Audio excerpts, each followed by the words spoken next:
আর আমার সবচেয়ে পছন্দের একটা আমল আছে ঘুমানোর সময়, চেষ্টা করি কোনো রাত্রে যেন বাদ না যায়। আপনারাও চেষ্টা করবেন কোনো রাতে যেন এই আমলটা অন্তত বাদ না যায়। আলী রাদিয়াল্লাহু আনহু বলতেন যে যার সামান্য বিবেক বুদ্ধি আছে তার জন্য শোভা পায় না যে সে এই আমলটা না করেই ঘুমিয়ে যাবে। সেটা কি? সূরা বাকারার শেষের 3টা আয়াত তেলাওয়াত করবে। সূরা বাকারার শেষের 3 আয়াত অথবা 2 আয়াত পড়বেন, একই ফজিলত ইনশাআল্লাহ। কি ফজিলত? সারা রাত নফল নামাজ পড়লে যে নেকিটা পেতেন, আপনি এটা পড়ে ঘুমিয়ে গেলে ইনশাআল্লাহ সেই নেকি পেয়ে যাবেন। যদি আপনার নিয়াত থাকে তাহাজ্জুদের, ইনশাআল্লাহ আপনি পেয়ে যাবেন। এই যে কাজগুলো করে ঘুমালেন, আপনি 3 ঘন্টা বা 6 ঘন্টা ঘুমিয়েছেন, এই যে পুরো সময়টা আপনি ঘুমিয়েছিলেন, এই পুরো সময়টার জন্য আপনার আমলনামায় নেকি লেখা হবে। অথচ ঘুমের দরকার কার ছিল? আমার না আল্লাহর? কার স্বার্থ এখানে? আমার স্বার্থ। ওয়াজআলনা নাওমাকুম সুবাতা, ঘুমকে বানিয়েছি আরামের, বিশ্রামের মাধ্যম। বিশ্রাম আমি নিলাম, রেস্ট আমি নিলাম, আমি ঘুমালাম, আবার নেকিও কে পেল? আমি। কারণ কি? কারণ আমি ঘুমিয়েছি মুহাম্মদ সাল্লাল্লাহু আলাইহি ওয়াসাল্লামের তরিকা এবং সুন্নাহ অনুযায়ী। ডান কাত হয়ে যদি পারেন ওযু করে নিতে পারেন, আরো ভালো হয়। ঘুম থেকে উঠলেন, উঠে দোয়া পড়লেন। কি দোয়া পড়লেন? আলহামদুলিল্লাহিল্লাযী আহিয়ানা বা'দা মা আমাতানা ওয়া ইলাইহিন নুশুর। মাশাআল্লাহ। ঘুমানোর সময় কি পড়েছিলেন? আল্লাহুম্মা বিইসমিকা আমুতু ওয়া আহইয়া। অথবা আরো কিছু আমল আছে আপনি করতে পারেন চাইলে, যেমন সূরা মুলক তেলাওয়াত করতে পারেন। ফজিলত, আপনাকে কবরের আযাব থেকে বাঁচানো হবে ইনশাআল্লাহ। আপনি আয়াতুল কুরসি তেলাওয়াত করতে পারেন। ফজিলত, সারা রাত একজন ফেরেশতা আপনাকে পাহারা দিবে ইনশাআল্লাহ। আপনি সূরা ফালাক, নাস, ইখলাস পড়ে ঘুমাতে পারেন এবং হাত দুটোকে একত্রিত করে ফু দিয়ে মাথা থেকে নিয়ে যতদূর পর্যন্ত হাত যায় মাসাহ করতে পারেন। ঘুমের মধ্যে আপনার কোনো সমস্যা হবে না ইনশাআল্লাহ। ঘুমের মধ্যে অনেক সময় প্রবলেম হয় না? দুঃস্বপ্ন দেখে মানুষ, ভয় পায়, অস্থির হয়ে পড়ে। অনেকে বলে বোবা ধরা, বলে না যে বোবায় ধরেছে, মানে আপনি চেতনা এসেছে কিন্তু আপনি নড়তে পারছেন না, এমন হয় না? হয়নি কখনো জীবনে? আচ্ছা, মাসাহ করলে এটা হবে না ইনশাআল্লাহ। তারপরে 33 বার সুবহানাল্লাহ, 33 বার আলহামদুলিল্লাহ, 34 বার আল্লাহু আকবার। এরপর দোয়া পড়লেন, ঘুমিয়ে গেলেন। এছাড়াও সূরা কাফিরুন পড়তে পারেন, কুল ইয়া আইয়ুহাল কাফিরুন। আপনাকে আল্লাহ পাক শিরক থেকে বাঁচাবে ইনশাআল্লাহ। তো এই যে ঘুমালেন, নেকি হয়ে গেল। ঘুম থেকে উঠলেন, দোয়া পড়লেন, নেকি হয়ে গেল। এবার আপনি টয়লেটে যাচ্ছেন, টয়লেটে যাওয়ার সময় বলছেন কি? আল্লাহুম্মা ইন্নী আউযু বিকা মিনাল খুবসি ওয়াল খাবাইস। এই যে টয়লেট করছেন, এই সময়টুকুতে নেকি পাচ্ছেন। বের হচ্ছেন, বলছেন গফরানাকে। ওযু করছেন, বিসমিল্লাহ বলে শুরু করছেন। ওযু করার পরে বলছেন কি? আশহাদু আল্লা ইলাহা ইল্লাল্লাহ ওয়াহদাহু লা শারীকা লাহ ওয়া আশহাদু আন্না মুহাম্মাদান আবদুহু ওয়া রাসূলুহু আল্লাহুম্মা ইজআলনি মিনাত তাওয়াবিন ওয়াজআলনি মিনাল মুতাতাহহিরিন। ওযুটা কি হয়ে গেল? নেকি হয়ে গেল। এভাবে আপনি নামাজে যাচ্ছেন। এবার এই যে মসজিদে যাচ্ছেন পায়ে হেঁটে, প্রত্যেক পদক্ষেপে আপনার গুনাহ মাফ হচ্ছে, প্রত্যেক পদক্ষেপে আপনার নেকি হচ্ছে এবং রহমত বরকত হচ্ছে। এছাড়াও আপনার মর্যাদা আল্লাহর কাছে বাড়ছে। সলাতে নামাজ, জামায়াতে সলাত পড়ছেন, নর্মালি নামাজ পড়লে আপনি যে নেকি পেতেন তার চাইতে 25 বা 27 গুণ বেশি পাচ্ছেন। এবং একটা সামাজিক ঐক্য গড়ে উঠছে। সামাজিক ঐক্য, মুসলিমদের মধ্যে ভেদাভেদহীন একটা সাম্যের সমাজ গড়ে উঠছে নামাজের মধ্য দিয়ে, তাই নয় কি? নামাজটা নেকি। নামাজ শেষ হয়ে গেল, আপনি এখন বসে বসে জিকির আজগার করছেন। নামাজের পরে জিকির আছে না? নাকি ইমাম সাহেবের সাথে একটা মোনাজাত দিয়েই চলে যাবেন? কি করবেন? তাসবিহ তাহলিল নাই? আস্তাগফিরুল্লাহ আস্তাগফিরুল্লাহ আস্তাগফিরুল্লাহ নাই? আল্লাহুম্মা আনতাস সালাম ওয়া মিনকাস সালাম তাবারাকা ইয়া যাল জালালি ওয়াল ইকরাম নাই? আল্লাহুম্মা আইনি আলা যিকরিকা ওয়া শুকরিকা ওয়া হুসনি ইবাদাতিক নাই? আয়াতুল কুরসি নাই? ফালাক, নাস, ইখলাস, অনেক তাসবিহ তাহলিল আছে। 33 বার সুবহানাল্লাহ, 33 বার আলহামদুলিল্লাহ, 33 বার আল্লাহু আকবার, কালিমা শাহাদাত আছে না? এবং আপনি দোয়াও করবেন, কারণ ফরজ সালাতের পরে দোয়া কি হয়? কবুল হয়। তো এই যে নামাজটা আপনি পড়লেন, নেকি হয়ে গেল মাশাআল্লাহ। তাসবিহ তাহলিল করছেন, আপনি নেকি পাচ্ছেন আলহামদুলিল্লাহ।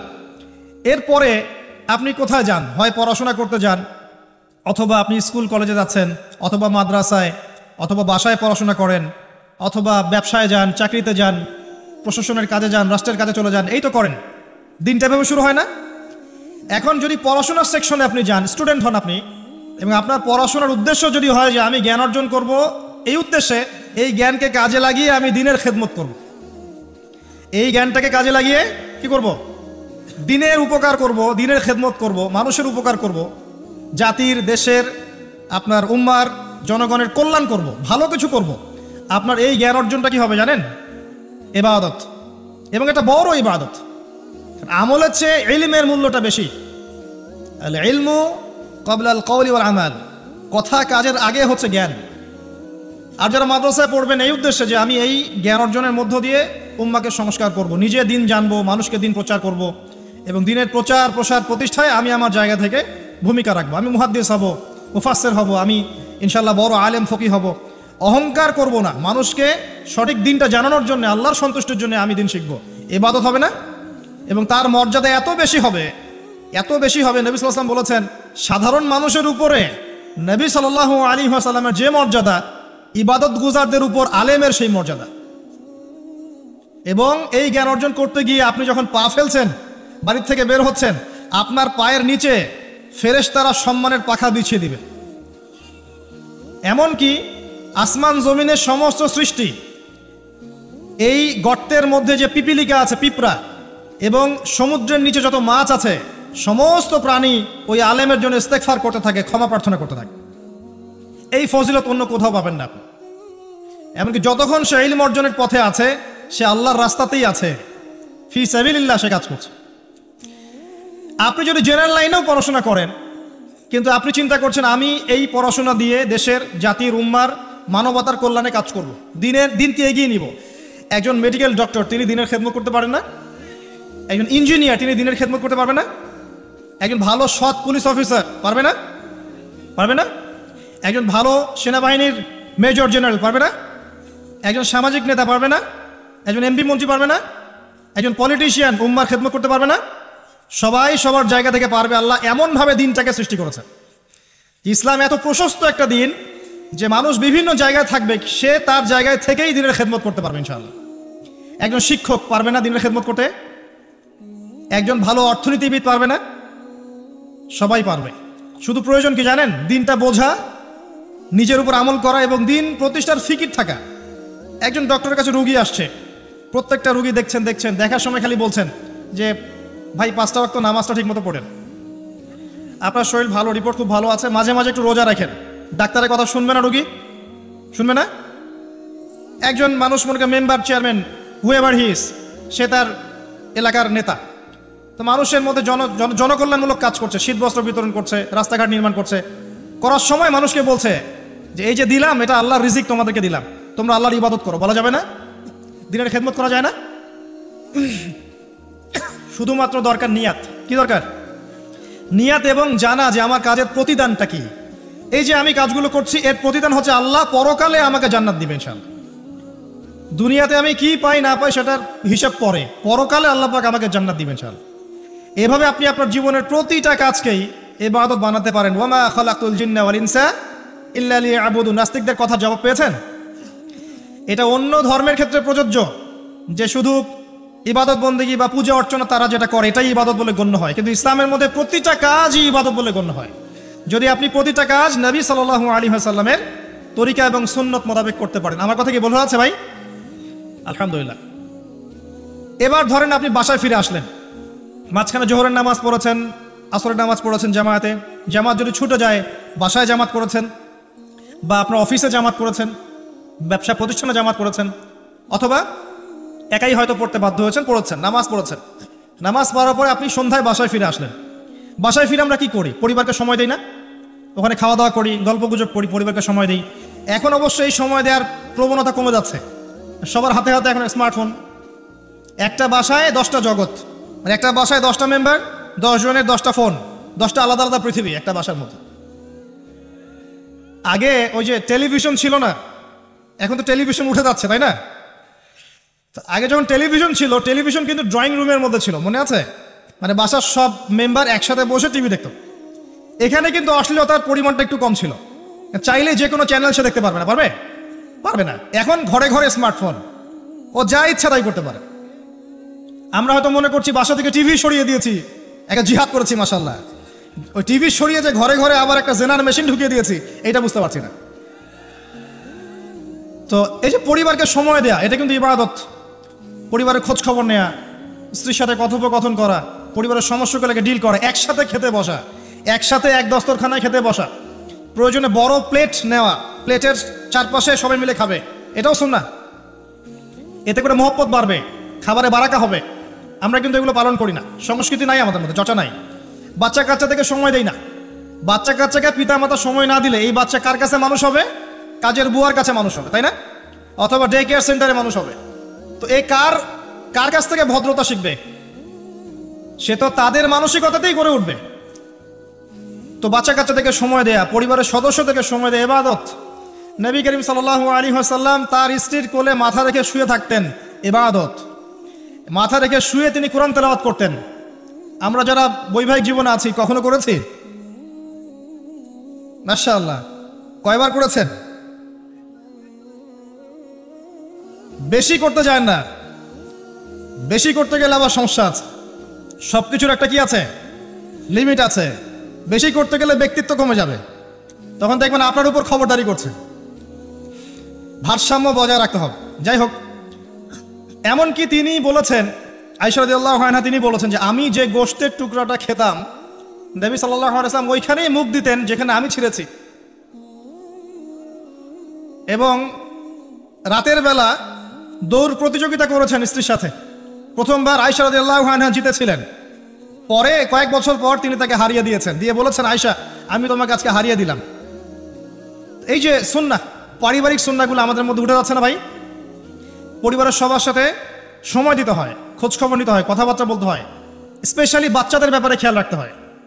বাচ্চা কাচ্চা যারা আছে এরা কাদের সাথে মিশছে, কাদের সাথে মিশছে, কাদের সাথে খেলছে, যে স্কুলে পড়ছে ওর পরিবেশটা কেমন, যে মাদ্রাসা যাচ্ছে ওর পরিবেশটা কেমন, ওকে কারা পড়াচ্ছে, কাদের কাছ থেকে দিন শিখছে, সে কাদের কাছ থেকে ইলম শিখছে, এগুলো জানা দরকার আছে।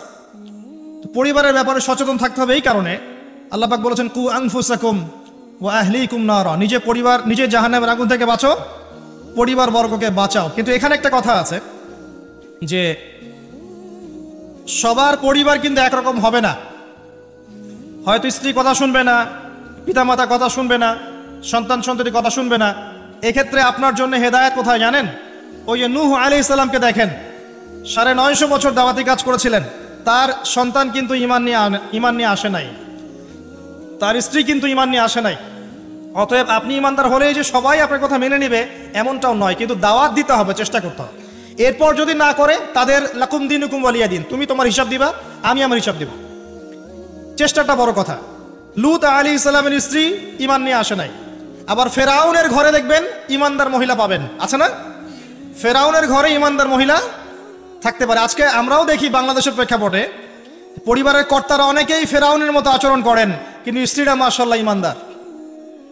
এমন অনেক অনেক দেখা যায় যে এক্সকিউজ আমাদের কাছে আসে যে পরিবারের কর্তা ইসলাম পছন্দ করে না, কিন্তু স্ত্রী পর্দা করতে চায়, মেয়েরা পর্দা করতে চায়, দিন শিখতে চায়, পরিবারের কর্তারা সুযোগ দেয় না। এমন অনেক অবজেকশন কিন্তু আসে আলেম ওলামাদের কাছে। তো মনে রাখবেন, সব সময় যে পরিবার সবার একরকম হবে এমনটা জরুরি নয়।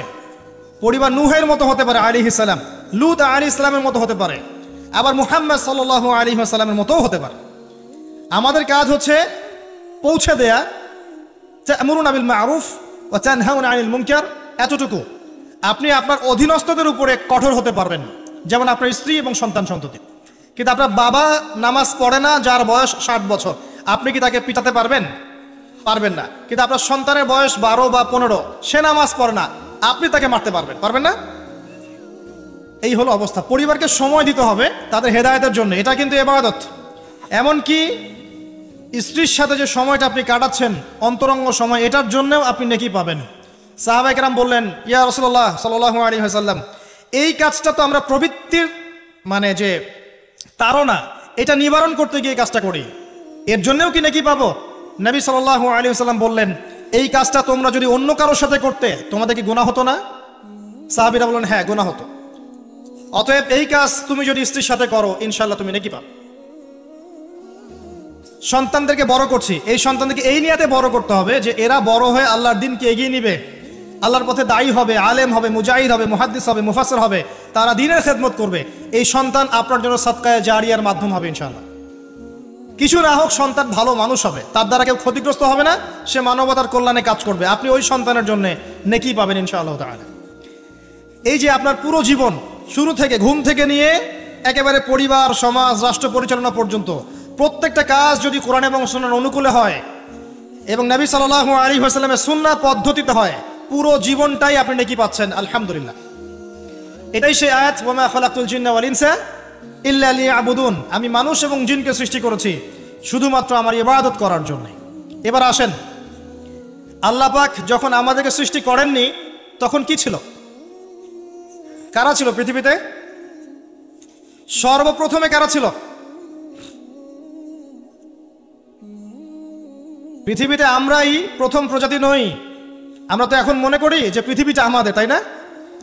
আমরা এলিয়েন খুঁজে বেড়াই, অন্য গ্রহে প্রাণী আছে কিনা, অথচ বোকা মানুষরা নিজেই জানে না যে এই পৃথিবীর আমরাই বাসিন্দা ছিলাম না, আমাদেরকে জান্নাত থেকে এই পৃথিবীতে পাঠানো হয়েছে। এই পৃথিবীতে আমরা ছিলাম না, এই পৃথিবীতে অন্য প্রজাতি ছিল, অন্য মাখলুক ছিল।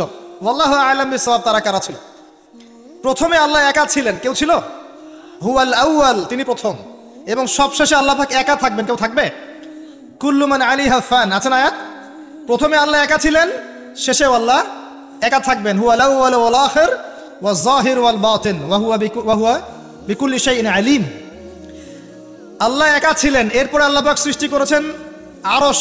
আরশ মানে আল্লাহ পাক বিশাল সৃষ্টির মধ্যে সবচেয়ে বড় সৃষ্টি হচ্ছে আরশে আজিম। এই আরশে আজিমের নিচে আল্লাহ পাক ছায়া দিবেন কিয়ামতের মাঠে। কয় শ্রেণীর ব্যক্তিকে? 7 শ্রেণী না 6 শ্রেণী? কয় শ্রেণী? হ্যাঁ, 7 শ্রেণী। তার মধ্যে 1 শ্রেণী হচ্ছে তারা যারা তাদের যৌবনকালটাকে আল্লাহর পথে বিলিয়ে দিয়েছে। এই একটা হাদিসই যথেষ্ট যুবক ভাইদের জন্য, যুবতীদের জন্য, যারা তাদের যৌবনকালটাকে আল্লাহর পথে বিলিয়ে দিয়েছে, এদেরকে আল্লাহ পাক তার আরশের ছায়ায় ছায়া দিবেন। ওই দিন ওই ছায়া ছাড়া কোনো ছায়া থাকবে? আল্লাহ পাক আরশ সৃষ্টি করেছেন, আরশটা ছিল পানির উপরে। কার উপরে? কানা আরশুহু আলাল মা, তার আরশটা ছিল পানির উপরে। এরপর আল্লাহ পাক 6 দিনে সৃষ্টি করেছেন পুরো মহাবিশ্ব। কয় দিনে? 6 দিন। আমাদের দিনের মতো দিন না, আল্লাহর কাছে শুধু এই যে কিয়ামতের দিনটাই আমাদের হিসেবে 50,000 বছরের সমান। কত বছর ভাই? 50,000 বছরের সমান একদিন, কিয়ামতের দিন। কিয়ামতের দিনের কি দরকার ছিল? কি মনে হয় আপনাদের? কিয়ামতের দিনের কি দরকার ছিল? ছিল। যদি কিয়ামতের দিন না থাকতো তাহলে পৃথিবীর সব জালেম পার পেয়ে যেত। কিয়ামতের দিন আছে বলেই কোনো জালেম পার পাবে না ইনশাআল্লাহ। কোনো মাজলুমের চোখের প্রাণী বৃথা যাবে না ইনশাআল্লাহ, কারণ কিয়ামতের দিন আছে। এটা হচ্ছে মাজলুমের আশার দিন আর জালেমের জন্য হতাশার দিন। কিয়ামতের দিন না থাকতো তাহলে সমস্ত খুনি, ব্যভিচারী, ধর্ষণকারী, জালেম, ফাসেক, আল্লাহদ্রোহী সবাই পার পেয়ে যেত না। আল্লাহ পাক পার দিবেন না বলেই কিয়ামতের দিন রেখেছেন। ছোটবেলায় আমরাও মনে করতাম যে মানুষের জন্ম নিয়েছে, কি ভুলটা করলাম, হিসেব নিকেশ, জান্নাত জাহান্নাম, কত সমস্যা। যত দিন যাচ্ছে বুঝতে পারছি যে ভাগ্যিস কিয়ামতের দিন বলে একটা দিন আছে, না হলে জালেমের এই জুলুমের কোনো বদলা হতো না, আর মাজলুম তার অধিকার ফিরে পেত না। তো 50,000 বছরের সমান ওই দিন মানুষ অস্থির হয়ে যাবে এই কারণে যে বিচার শুরু হচ্ছে না কেন। একবার আদম আলাইহিস সালামের কাছে দৌড় দিবে, একবার নবী নূহ, একবার মূসা, একবার ঈসা, একবার ইব্রাহিম, সবাইকে রিকোয়েস্ট করবে মানুষ দলে দলে গিয়ে যে আল্লাহকে বলেন অ্যাটলিস্ট বিচারটা যেন শুরু করেন। অপেক্ষা করা কাজটা কষ্টকর না ভাই? কারোর জন্য অপেক্ষা করা কষ্টকর না? অপেক্ষা করতে করতে ঘামে একদম গলা পর্যন্ত ডুবে যাবে। আল্লাহ পাক হেফাজত করুন আমাদেরকে। ওই 7 শ্রেণীর মানুষের মধ্যে আল্লাহ পাক আমাদেরকে আশ্রয় দান করুন, আল্লাহুম্মা আমিন। এরপরে যেটা বলছিলাম যে এই 50,000 বছরের সমান দিনে একজন ব্যক্তি আপনার আমার জন্য সুপারিশ করবে, তার নাম কি? এবার হাত উঁচু করেন, কতজন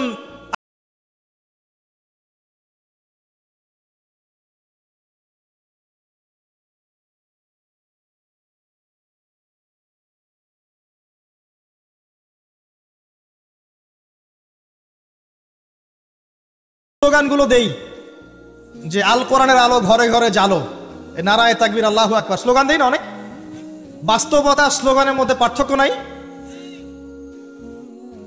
যখন আপনি দেখবেন প্রতিটা যুবক বা প্রত্যেক ব্যক্তি আমাদের সমাজের মধ্যে নবী সাল্লাল্লাহু আলাইহি ওয়াসাল্লামের জীবনী সম্পর্কে ভালো ধারণা রাখে, কুরআনুল কারীম মাশাআল্লাহ তেলাওয়াত করতে জানে, কোরআনের অর্থ বোঝার চেষ্টা করে, মাশাআল্লাহ হকপন্থী আলেম ওলামাদের কাছে যায়, আত্মশুদ্ধি অর্জন করে, হালাল খায়, পারিবারিক আদর্শ সুন্দর করে গড়ে তোলার চেষ্টা করে, ন্যায়ের পথে থাকে, অন্যায় করে না, তখন অটোমেটিকলি কোরআনের আলো ঘরে ঘরে জ্বলবে না?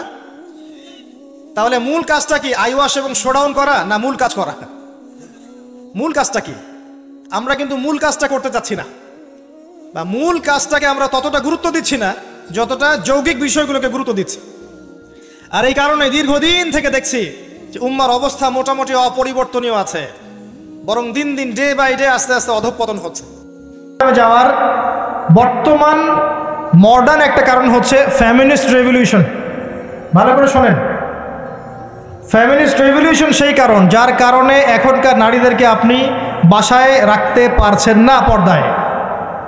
এর কারণে মেয়েরা বাইরে বের হয়ে যাবে, ফ্রি মিক্সিংয়ে যাবে, পর্দা ছেড়ে দিবে, নামাজ কালাম দেখবেন ঠিক ঠিকানা নাই, দেখবেন দিনের জ্ঞান অর্জন করবে না, বেশি বেশি হারাম রিলেশনশিপে লিপ্ত হবে, জেনা বাড়বে, ধর্ষণ বাড়বে, পরকীয়া বাড়বে, আস্তে আস্তে তারা জাহান্নামে।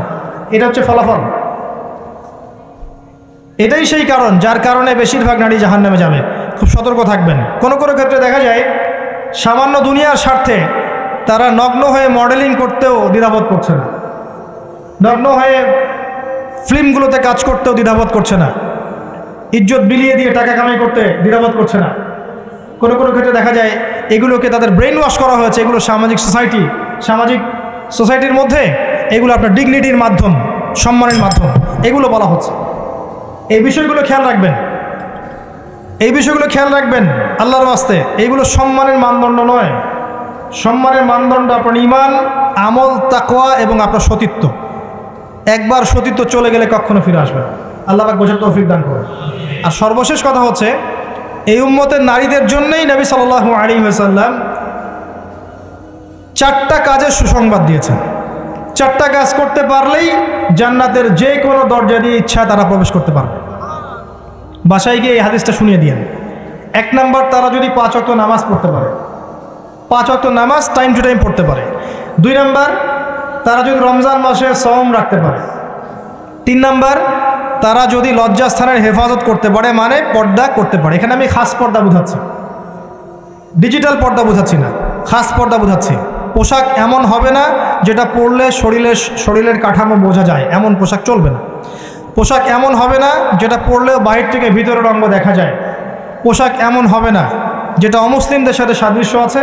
আর পোশাক এমন হবে না যেটা পুরুষদের পোশাক। তারা যদি তাদের লজ্জাস্থানকে হেফাজত করতে পারে। আর 4 নাম্বার, যদি স্বামীর আনুগত্য করতে পারে। এই 4টা কাজ যে নারী করতে পারবেন, ইনশাআল্লাহ জান্নাতের যে কোনো দরজা দিয়ে ইচ্ছা প্রবেশ করতে পারবেন ইনশাআল্লাহ তাআলা।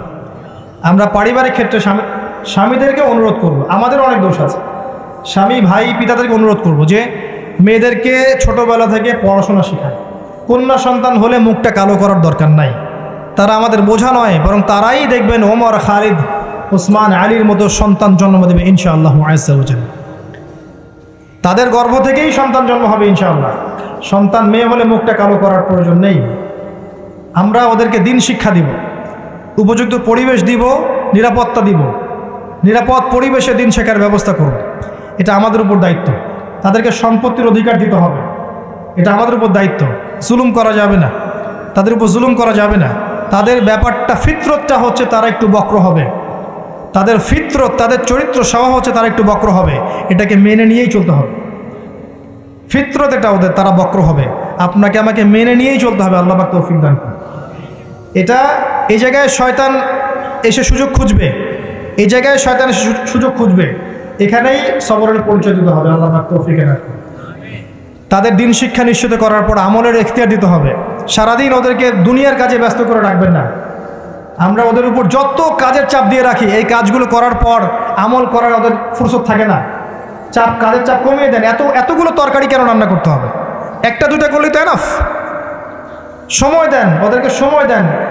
প্রতি বেলায় কেন চুলায় হাঁড়ি চলাতে হবে? নবী সাল্লাল্লাহু আলাইহি ওয়াসাল্লামের তো বাড়িতে 3 মাস কখনো চুলাই জ্বলে নাই, পরপর 2 বেলা তিনি কখনো পেট ভরে খাননি। আমাদের প্রত্যেক বেলায় কেন এত এত রান্না করতে হবে? ওদেরকে এত ব্যস্ত রাখবেন কেন?